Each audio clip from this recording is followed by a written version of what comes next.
What's going on, guys? It's Harley 417, and I'm back with the Cleveland Browns. The New York Jets at Cleveland Browns Week 5 preview. And if you can't tell, it's really dark right now. I'm out here in the woods. Very dangerous. Very dangerous place to be at nighttime. You see the moon up there. But I'm out here because I feel like this game is a very dangerous game. You see, you got the Browns at home that are 0-4. You know, they're desperate for a win. They're at home. Need I say that again? This might be the most dangerous place to play at against a team that sucks bad. You know, a team with as bad of a reputation as Cleveland has, is to play them at their house. Because the dog pound is the dog pound, whether people like it or not, like to admit it or not. And it's very hard to play there, especially for teams like us that really, we're growing, but we're a young team, and it's tough conditions to play in, no matter the weather. But anyway, I just want to get into the preview real quick. Dangerous game, like I said, a trap game. It's weird to hear the words trap game come out of Jets fans' mouths, because what business do we have saying we're in a trap game? You know, we're a team that's not exactly top of the league talent-wise. It's not exactly top of the league, obviously, record-wise. We're sitting at 2-2 because we've won 2 in a row. So how do you call this a trap game? And I'll tell you why real quick. It's because of the record. It's because we're 2-2 and the Browns are 0-4. It's because of the fact that we feel like we've got this game in the bag. That's what makes it so dangerous. We've got young players on the team, so you really don't want those young players to feel like, to get their heads too big and get caught up in the moment. You know, they've won 2 in a row. They're feeling great. You don't want them to get caught up in it. So you move forward. But I'm pretty sure, I've thought about this all week, I'm pretty sure that Todd Bowles has made the message clear to the team that, look, it's just 0-0 right now. It's 500. It's a fresh start. We're starting over. You're not 1-0 yet. This will get you to 1-0. The 2 losses are in the past. The 2 wins are in the past. You're starting over now. Make the most of it. And what better chance to do it than a team that's been banged up all across the board? They're getting Myles Garrett back this week, but on offense, they really don't have any weapons. I think Terrell Pryor's on another team. Josh Gordon's on another team.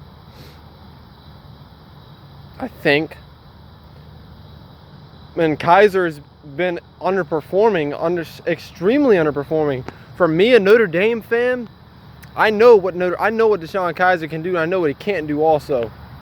So it's crazy to me that he's got 8 interceptions and only 4 touchdowns in 4 games. That's a 1-2 touchdown to interception ratio across 4 games. So that's just the basic, outlook of this game. Is like, you've got the Browns who are extremely underperforming for people. It's weird because they've got all these number 1 picks on the team. They've got the Myles Garrett. They've got DeShone Kizer. Good draft picks, top draft picks. DeShone Kizer, Myles Garrett, Jabril Peppers out of Michigan. I'm hearing things, guys. But you've got that talent all across the board. It's weird that the team's 0-4 and just can't find a position.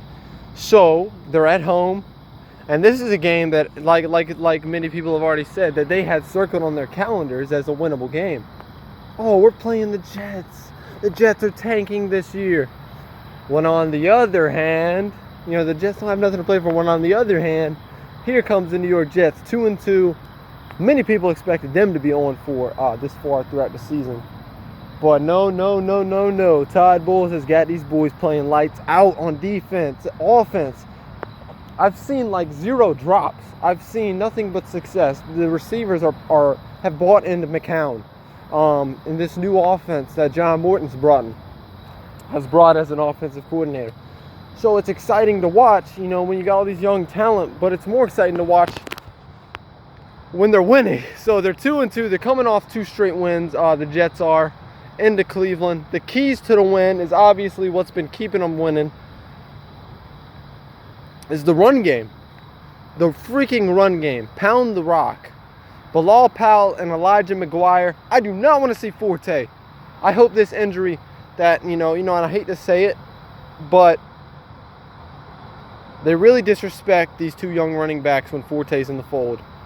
I want him to stay out of this fold as long as possible because I want to see why the heck. You saw what they did their first try last week when they got more carries. Why would you bring Forte back in and start him? Why? I wouldn't understand it at all. So give them the rock, give them their opportunities to shine. Run the football effectively against this Cleveland Brown defense. Even though they're 6th in the NFL in rush defense, I saw that earlier. Even though they're 6th and they're getting Myles Garrett back this week, we've got to be able to establish the run game. We don't want to be pass the entire time. You know, I feel like that's another storyline going into this game. I'll get to that in a second, but you've got to be able to run the ball to open up the entire offense and really just sustain drives, sustain momentum, and win the time of possession battles, run the football. Do what helped you win last week against Jacksonville. Do what helped you have a 10-point lead against Jacksonville until you blew that. So do that. Then you've got, let's see. Oh yeah, McCown, what I was just about to get into. It's his return to Cleveland. You know, everyone says, oh, he's been on every team. It's not no big of a deal. This is a big deal. And I'll tell you why. The way that Josh McCown was cut from Cleveland and the way he was brought in was to be Johnny Manziel's backup. Call a spade, guys. That's the only reason they brought him into Cleveland, was to mentor Johnny Manziel so Johnny Manziel could be the future of the franchise. Josh McCown thought he was over with. So, you know, the whole crap happened with Johnny Manziel. He was a bust. McCown ends up playing a few games for Cleveland. Plays his heart out still, you know. And they had Hoyer or whatever, somebody else, some other trash quarterback. This past offseason, McCown gets released. McCown's sitting back. He's thinking, is that really it? Is my journey as a starting quarterback in this league, or a quarterback in general, my journey finished? All of a sudden the phone rings. Now I don't know exactly what happened on the phone call, but I'm pretty sure it went something like this. Hey Josh, it's Coach Bowles, or McCagnon actually, Mike McCagnon, the general manager of the New York Jets. I was wondering if you'd be interested in coming over for a visit. McCown's like, yeah, sure, man. I'd love to have a chance to come out there and see what I can do for the New York Jets and everything like that. McCown ends up coming up there. He sees these 2 young guys, Bryce Petty and Christian Hackenberg. What do you think he's thinking? Here I go again. Another setback. But it's all I've got right now. So I'm going to embrace it. I'm going to make the most of it. Preseason comes. Bryce Petty, Christian Hackenberg both get a fair amount of reps. I don't think Petty got enough. But Hackenberg, you know, is a complete dud. He's a complete joke. I've already said that in several videos. He's a wash. McCown's trying everything he can in his power to make the most of his position as a backup currently. Bryce Petty goes down with an injury. The projected starter, Bryce Petty, goes down with an injury towards the end of the 3rd week.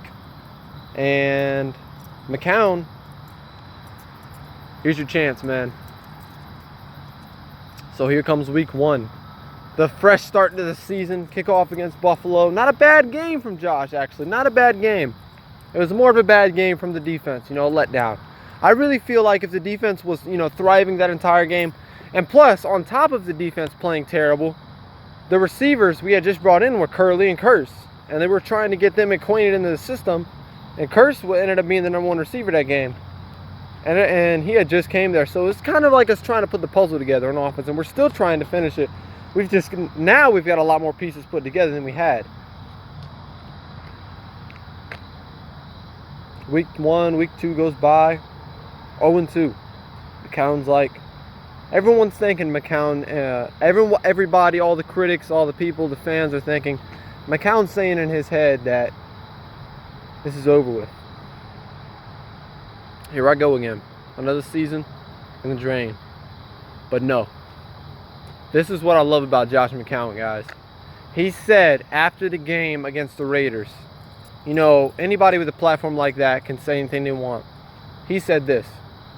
He said, I know you look up at the scoreboard and I don't know if I'm quoting him right, but he said, you look up at the scoreboard and it's not a lot of good you think you can take from it, but we're going to do that. Or we're going to keep fighting.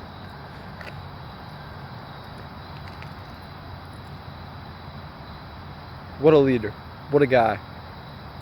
You know, he's 38 years old, definitely past the prime of his career, if there ever was one. But what a guy to do that.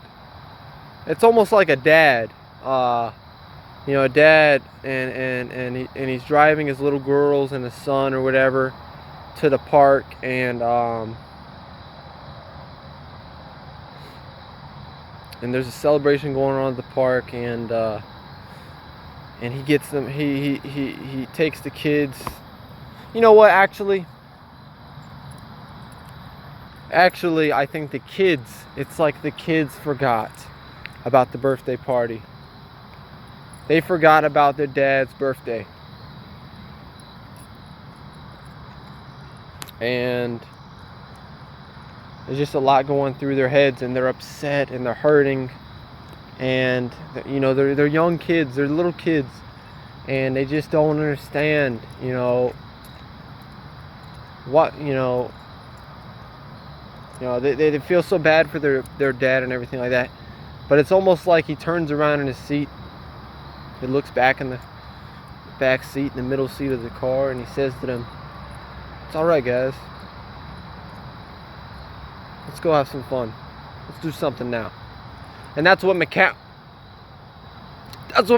did, guys. That's what he's gonna do. That's what he told the guys. He said, this season isn't over yet. It's 0-2. But now we're 2-2. It's because McCown stepped up. And tomorrow, well, Sunday in Cleveland, it's his return to the team that basically told him he was done with. McCown's got something to prove. I know that took a long time for me to say, but I hope it rings true to the Jet fans out there, and even the Browns fans if you're listening. That's the story of Josh McCown. It's his redemption Sunday. The defense. We've got a quarterback and an offense in the league that's ranked 31st in everything.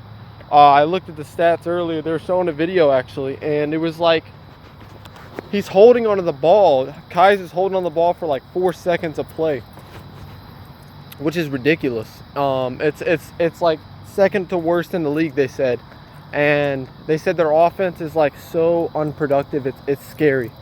And so, you know, when you've got a mobile quarterback that holds on the ball that long, that gives the defensive line a lot of opportunities, guys. And we saw what the Jets did against Bortles, what they did against Cutler. You know, obviously not the cream of the crop when it comes to quarterbacks, but those are guys that have got weapons around them. You know, you've got Devontae Parker and Kenny Stills and Jarvis Landry in Miami. You've got Allen Robinson, Allen Hurns. You got Mercedes Lewis in Jacksonville. Oh, and Leonard Fournette.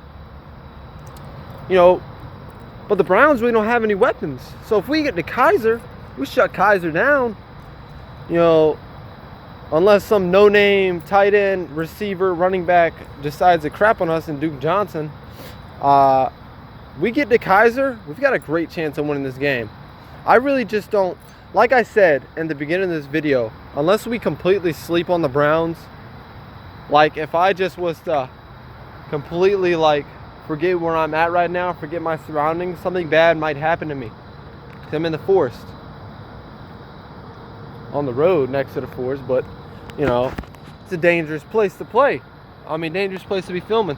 So, but yeah, so the Jets got, you know, the Jets are going to Cleveland Sunday. They're 1-point underdogs, which I don't know why. But the safe bet is the Jets. I just want us to get out of this thing with a W.